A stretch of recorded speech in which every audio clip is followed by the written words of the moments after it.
What's up guys, this is Masi, welcome to my channel. In this video I want to show you some examples regarding solving radical equations. The first example here I have is square root of 2x minus 1 minus 3 equals to 0. The answer is, you move the negative 3 to the right hand side, it will be positive 3. Then we squared both sides. To get rid of the square roots, it will be 3 squared. So squared and squared. The squared and square root cancel out. It will be just 2x minus 1.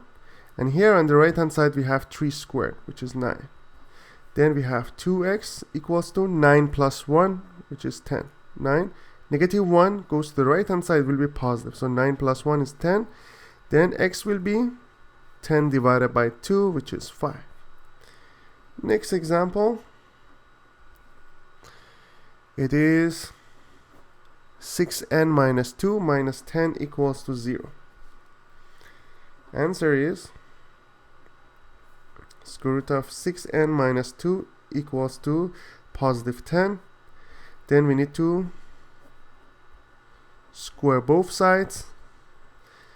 Then it will be 6n minus 2 equals to 10 squared, which is 100.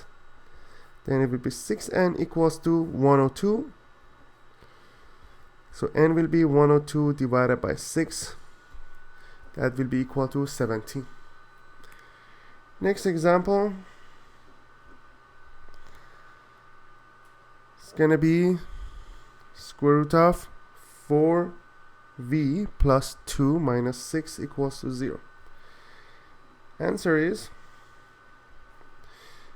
square root of 4v plus 2 equals to 6.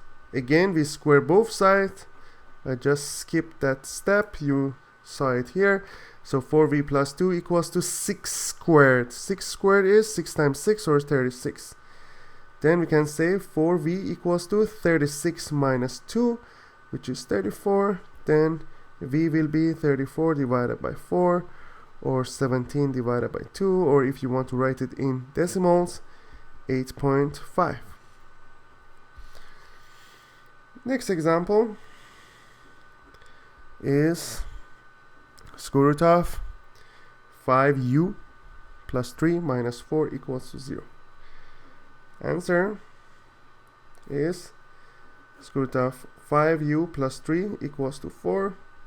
Squared squared, we squared both sides in order to get rid of the square root. So when we square them, it's going to be 5y plus 5u plus 3 equals to 4 squared, which is 16.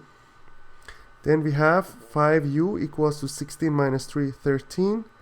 And u will be 13 divided by 5. 13 divided by 5. Next example is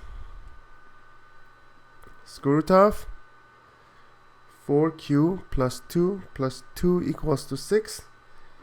Answer is square root of 4q plus 2 equals to 6 minus 2 equals to 4. Then you have square both sides, going to be 4q plus 2 equals to 4 squared, which is 16. Then we have 4q equals to 16 minus 2, 14, and then q will be 14 divided by 4, which will be 7 divided by 2, or 3.5.